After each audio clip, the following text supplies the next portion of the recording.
என்னண்ணா களைப்பா இருக்கியா? சாப்பிடு. நல்லா கட்டியான தயிர், நல்லா ஜில்லுன்னு இருக்கும். ஆச்சு நோருக்கே.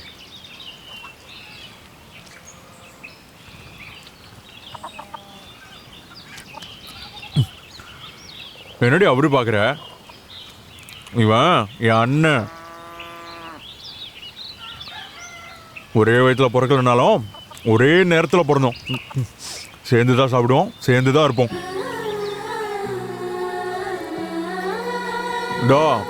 அண்ணனையும் சாமாமா பார்த்துக்கணும்.